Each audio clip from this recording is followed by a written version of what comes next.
Crônicas do Amanhecer. Por Feijão, Centro Espírita Allan Kardec. Balneário Gaivota, 26 de março de 2018. Jesus era tatuado?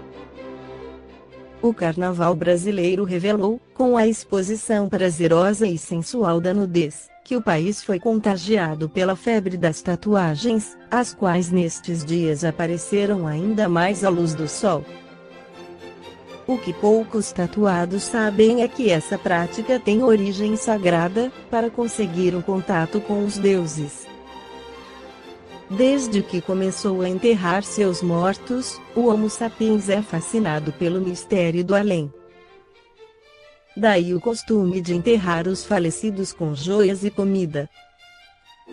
A primeira tatuagem conhecida remonta a 5.000 anos, está na pele de um pastor congelado descoberto na fronteira entre Itália e Áustria, com marcas no joelho e nas costas.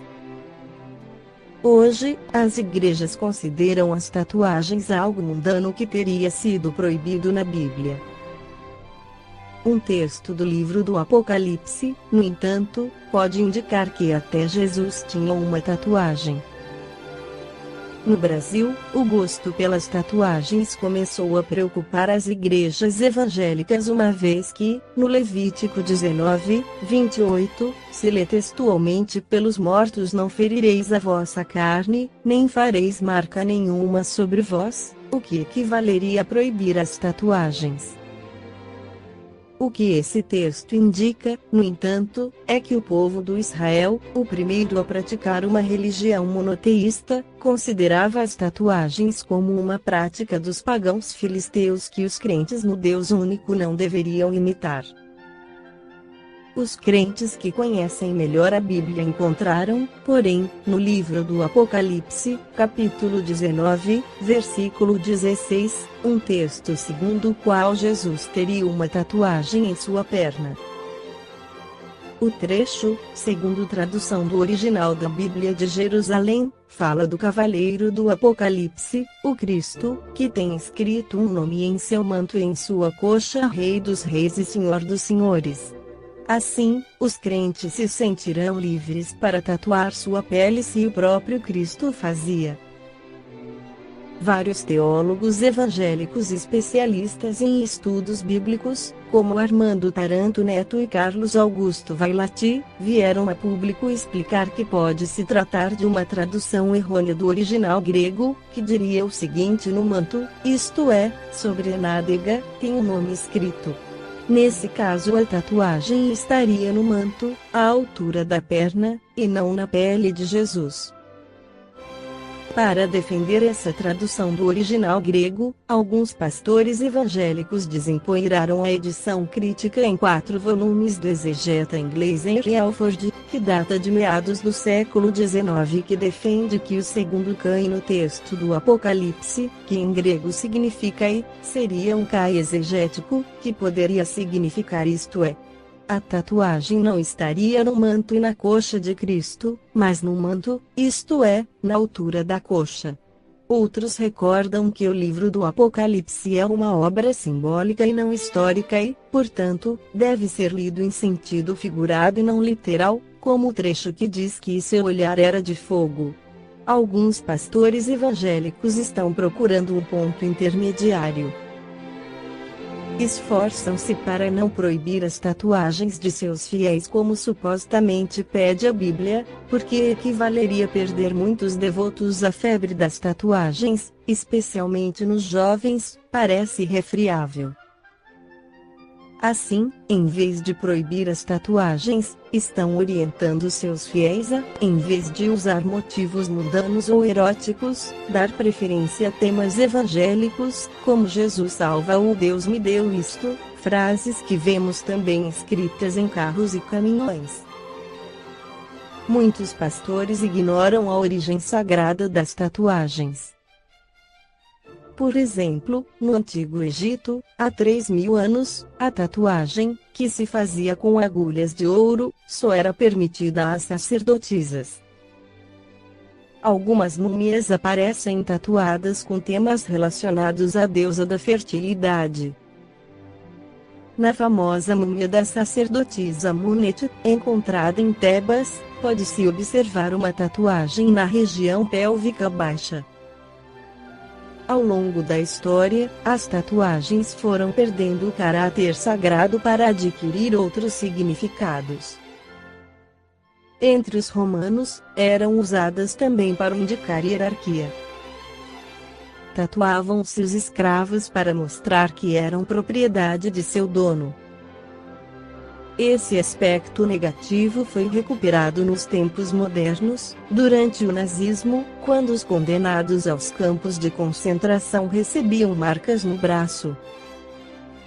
No Ocidente, durante a Idade Média, as tatuagens foram proibidas e punidas pela Igreja Católica, que só as permitia aos soldados das cruzadas a fim de reconhecê-los caso morressem no campo de batalha. Hoje, tanto católicos como evangélicos começam a ser menos rigorosos na proibição das tatuagens, embora ambas as igrejas não queiram nem ouvir falar do texto do Apocalipse que daria a entender que também Jesus estava tatuado. Pouco se sabe sobre a figura de Jesus, quase não há descrição da sua pessoa, mas o espírito Amélia Rodrigues pela psicografia de Divaldo Pereira Franco no livro Vivendo com Jesus traz alguma luz sobre a figura do Mestre Jesus. Diz ela, modesta e significativa, a aldeia de Belém de Judá deveria receber aquele que é a luz do mundo, e que viria à terra para que todos tivessem vida e a possuíssem em abundância. Ele chegou discreto como a brisa agradável e perfumada de um entardecer abrasador, produzindo bem-estar e alegria de viver. O mundo de então se encontrava incendiado pelo fogo devorador das paixões asselvajadas, que dominavam as criaturas humanas. Soberba e desvairada, a sociedade e as nações exaltavam o poder transitório e submetiam-se à glória fúnebre das armas, não havendo lugar para o amor nem para a fraternidade. O monstro da guerra devorava as vidas que se lhe entregavam inermes, e o jogo da força trucidava quaisquer possibilidades de esperança e de paz. A ilusão dos valores terrestres permanecia sombreando a claridade da justiça e a oportunidade da vivência da dignidade sem jaça. Todas as profecias que anunciavam a era da verdade foram confundidas por Israel com o desejo doentio de dominar os outros povos, quando chegasse o seu Messias, que desejavam seria sanguinário e vingativo. A paisagem humana era assinalada pela ignorância e pela sordidez resultante da situação de miséria econômica e moral.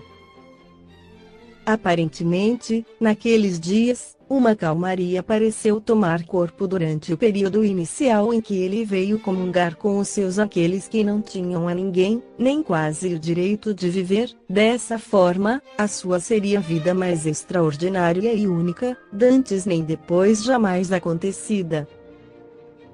Aparentemente, naqueles dias, uma calmaria pareceu tomar corpo durante o período inicial em que ele veio comungar com os seus aqueles que não tinham a ninguém, nem quase o direito de viver. Dessa forma, a sua seria a vida mais extraordinária e única, dantes nem depois jamais acontecida. Ele iniciou o seu ministério da libertação de consciências numa festa de casamento, abençoando a união das almas e preservando a alegria nos corações, e concluiu-a num holocausto invulgar noutra festa, a da passagem, rica de evocações felizes pelo povo em algaravia.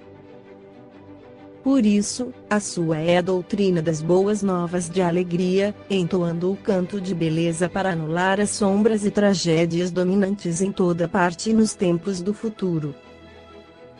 A sua mensagem, impregnada de ternura, objetivava todos os seres humanos, especialmente, porém, aqueles que eram expoliados, que haviam sido excluídos do convívio social edificante, que perderam tudo, menos o direito de ser amados, e ele os amou como ninguém jamais o fizera igual.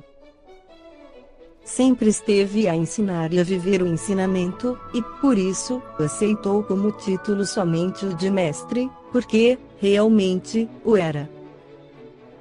Jesus. Ele permanece como o mais extraordinário ser que o mundo jamais conheceu, na condição de incomparável modelo para a humanidade. Simples e nobre, ele caminha anônimo entre as massas desvairadas, auxilia em silêncio e na ternura, abrindo portas para a conquista da plenitude. Vigilante, aguarda que lhe seja facultada a oportunidade de apresentar-se. Jesus é a lição viva da renúncia às coisas e aos impositivos do mundo. Os seus discípulos ainda não entenderam, e, por isso, não sabem orar, não querem submeter-se às injunções do processo evolutivo, esperando deferências e milagres, que os não existem. Esta foi a crônica do amanhecer de 26 de março, por Feijão.